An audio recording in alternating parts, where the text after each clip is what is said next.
Those who are not awake, when I was a sergeant in the Israeli army, I used to have an ice box with some fruit cut in and ice, and people would dip their heads in. So we can't do that here. There might be some water there if you want to wake up.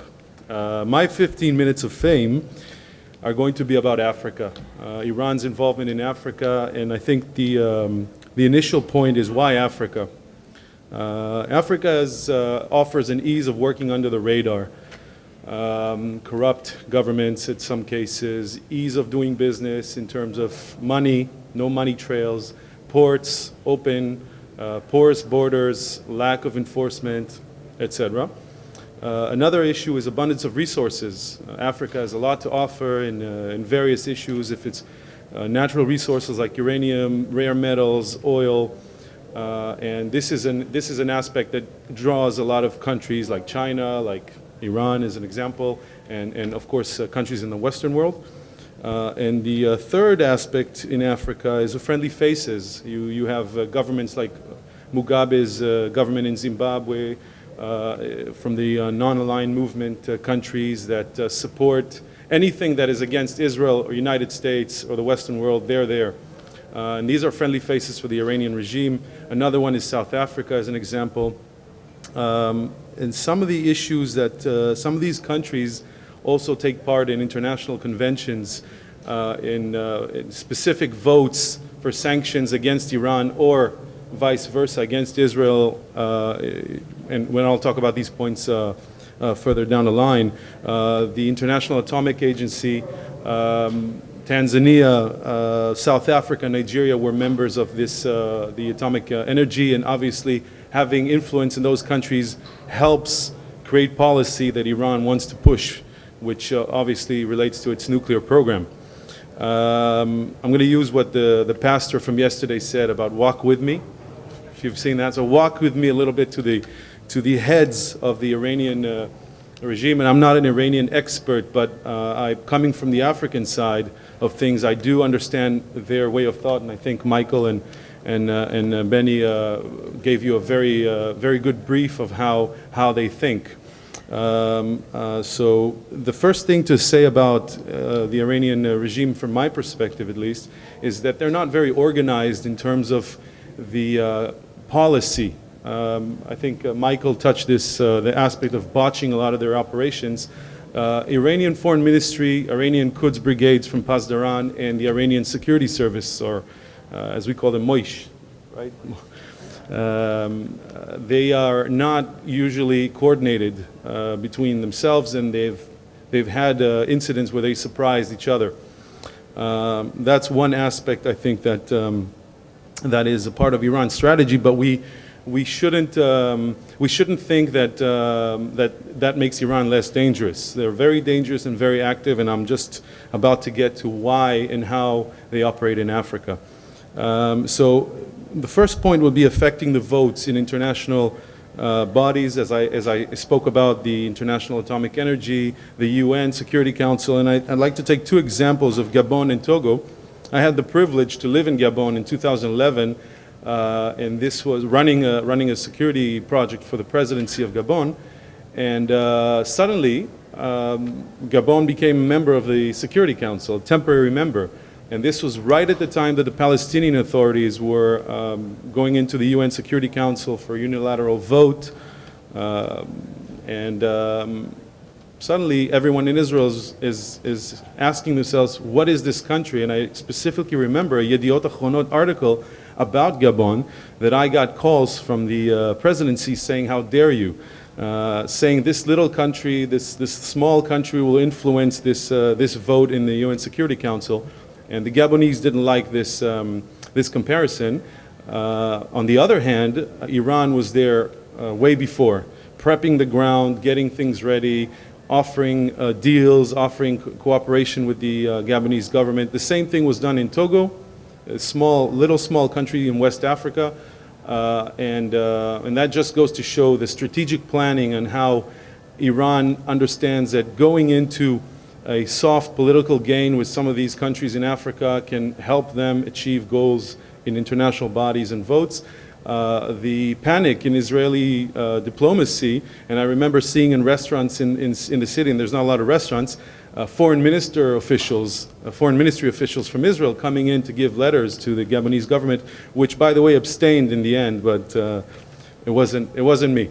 The second issue is natural resources, which I spoke about. I'm not an expert in the atomic program of Iran. I think there's a few guys out there talking about that.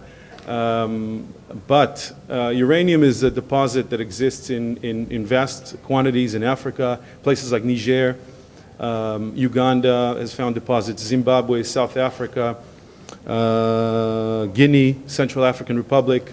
Most of these deposits are, I would say, maintained by a consortium of a French company called Areva, and DRC, of course, DRC Congo has vast quantities, and under some sort of mechanisms, tight mechanisms. But these countries that I just mentioned, suddenly, when they started showing their deposits of uranium, got a lot of attention from the Iranian government. President Ahmadinejad at the time went to Africa about 3 times a year.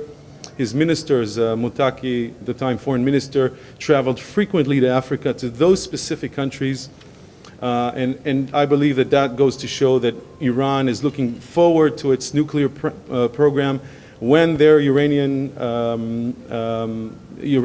deposits are depleted in Iran, that's where they'll look. There were some stories by UN panel of experts about Somalia, but uranium in its essence needs a large quantity to be shipped out. It's not something you can put in it's not diamonds that you can put in a bag and smuggle out. Let me get some water here for a second. Everyone wake up at this time.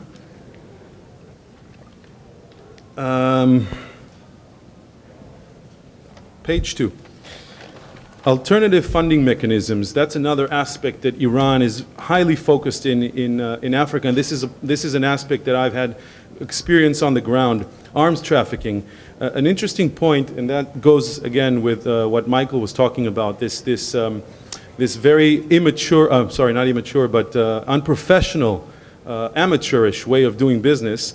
At one point in time, the Iranian shipping company, the government shipping company, decided to change all its flags to Tanzanian flags.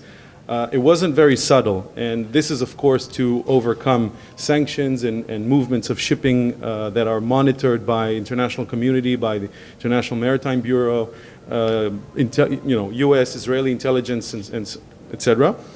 This was not a very subtle move, but it was done.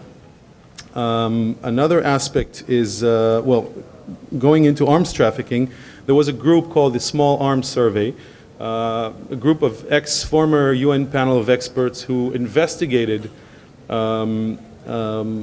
small arms shipments into Africa, and they identified specific ammunition that had no norms of writing. Does anyone know ammunition here?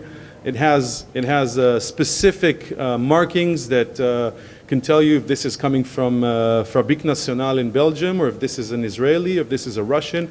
And these specific markings, some of them were made specifically to hide the origin.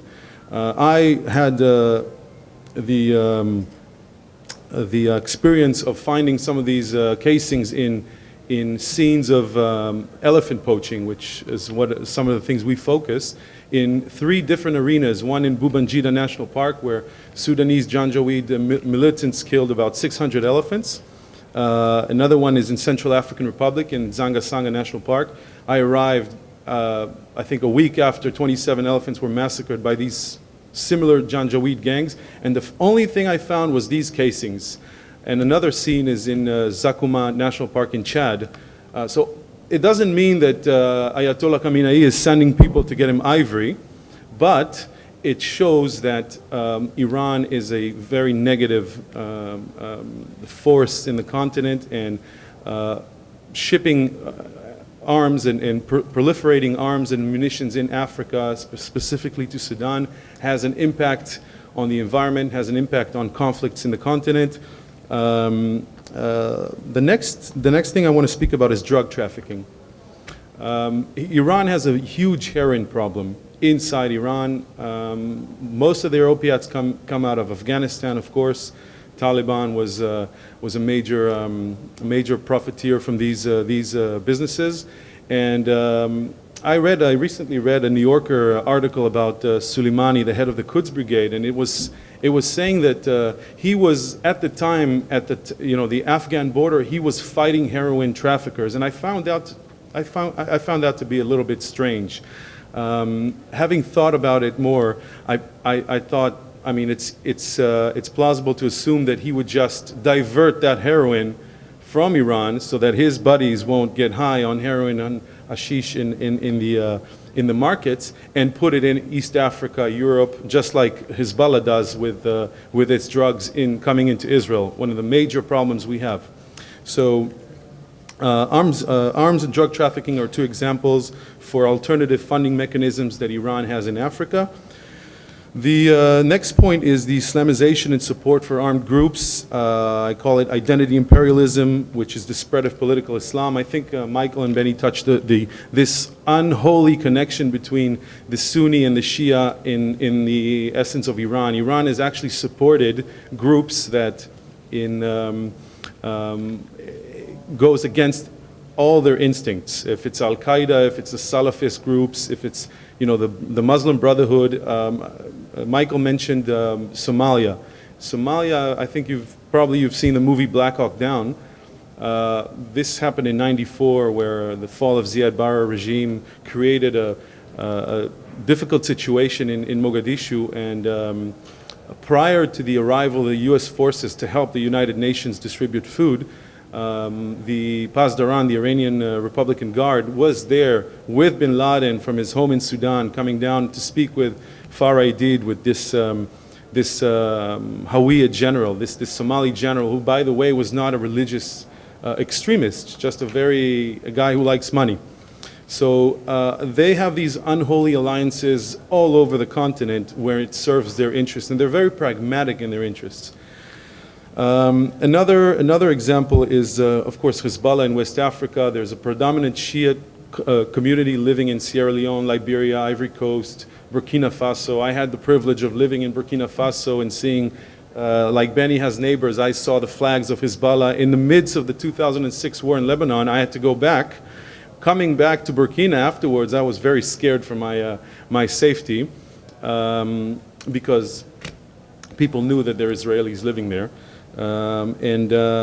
Another example is Sudan. Sudan, the Khartoum regime and its support to the Seleka rebels in Central African Republic. I'm not sure people are aware, but the last 9 months, Central African Republic was overturned by Muslim militants supported by Sudan, and we see traces of definitely Iranian ammunition and Iranian support for this proliferation of Sunni Islam in that sense. So the politicization of Islam from the Iranian point of view is a goal to reach their imperialistic motives, even if it means breaking bread with Hausa Fulani people from Nigeria who are actually Sufi, spiritual Muslims that have their animistic and local tribal elements inserted into Islam. So it's not pure Islam. But again, it's the practicality of Iran's way of doing business. And here's another water break and a chance for you to wake up. And the next point is Iran's need to find a home base. The Iranians want to have an ability to reach Africa, to engage in their trafficking. I was going to say counter-trafficking, but to engage in their trafficking operations. And one of the things that you need for that is a friendly face that has a maritime access. One country that comes to mind is Somalia, and it's pretty amazing to see what's happening in Mogadishu now. The Iranian Red Crescent, or the Imam Khomeini Relief Fund, and I'm giving what did you call them, dangerous quote, or big quotes or killer quotes, Imam Khomeini Relief Fund and other front organizations for the Quds brigades are really taking over Mogadishu. Another country, of course, that comes to mind is Khartoum, is Sudan, where Port Sudan is a major problem for trafficking operations. We see it from the ivory and rhino horn world, from arms trafficking. Port Sudan doesn't give information out in the open source. It's very hard to penetrate. Again, in the open source, and understand what's going on, which companies, what's shipping there, what's going in and out. Iran has an ability to, because of their shipping lanes, to hide and disguise shipments as building blocks or other things that actually hold weapons and drugs, as I mentioned before. So finding a home base, finding those connections all the way up to Senegal, where they had good relations at first, but then ended up sending weapons to a small rebellion that I will pay $100 if someone knows the Casamance region. Does anyone know? Right, yes? It sounds familiar. Yeah, it's a little place in southern Senegal, which apparently wants to fight the regime. Of course, there's a more deep story behind it, and I'm not saying they don't have maybe a righteous cause, but for me it was really amazing to see that Iran is sending ammunition to Nigeria, to Lagos, to that specific area, and that was how the story broke out. Of course, one person from that, they were arrested, and this is due to a cooperation with, I'm assuming, Western intelligence agencies.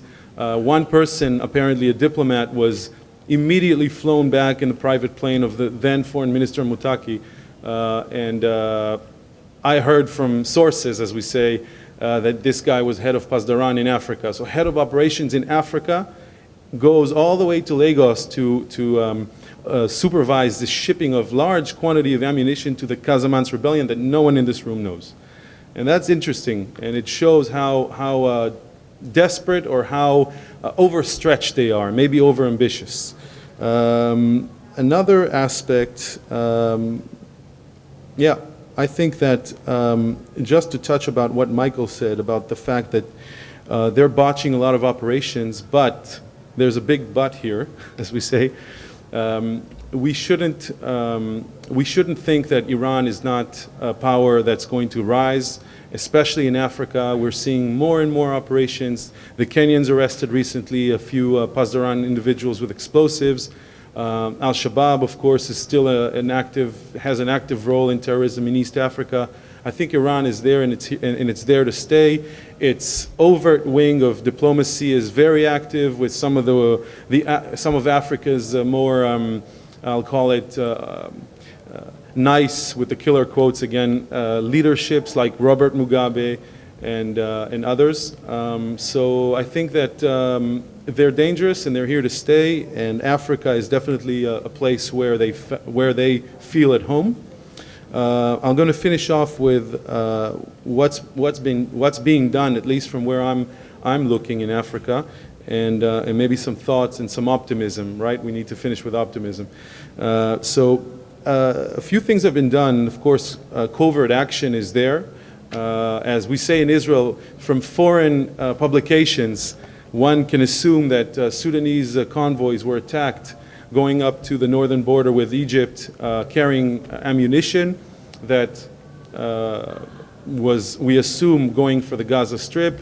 The Al Yarmouk plant in Sudan, in Khartoum, was bombed in 2012 by mysterious bombers. We can assume that this is a work of a certain intelligence agency or a certain cooperation within intelligence agencies in the Western world. So there is something being done covertly. Cooperation, of course, with law enforcement agencies. Kenya and Israel have a very strong connection. The Westgate Mall bombing that was done recently, I had the privilege to leave 6 hours before, so maybe that's why I'm here standing with you. But Israel has sent experts to help, and the U.S. Embassy, of course, was there. So there's a law enforcement cooperation that enables enables and empowers these African countries, local African countries, to make arrests and make progress that they may have not done without the assistance of these international entities. Sanctions and control mechanisms, of course, there's a few in place. Mining codes, I'm not going to tire you more than you are. Kimberley Convention, CITES, all these international conventions that ask or demand African nations to be more transparent on their use of minerals and use of resources. ISPS codes for ports, so that I can't just go to Mombasa port now and buy a badge for a month and run a whole trafficking operation. which is maybe what we can do now. So ISPS is these international standards of port security. And then I'll finish with these thoughts. What can we do to thwart this Iranian imperialism in Africa? And I think that supporting peaceful coexistence between religions, bringing back the Sufism, that this spiritual Islam that was so part of Africa, part of Somalia. You know, people think of Somalia as this hotbed of militants, but I think my colleagues here will agree with me that a Shabab soldier is basically a kid that gets a few $100s a month and something to eat. It's the people from outside who are radicalizing these kids. Improving infrastructure, medicine, of course, I talked about this in another panel, which what Israel and the US can do, USAID and Israel's Mashav can do in Africa to help improve conditions for these kids, to de-radicalize them, and have a lot of hope. Thank you very much.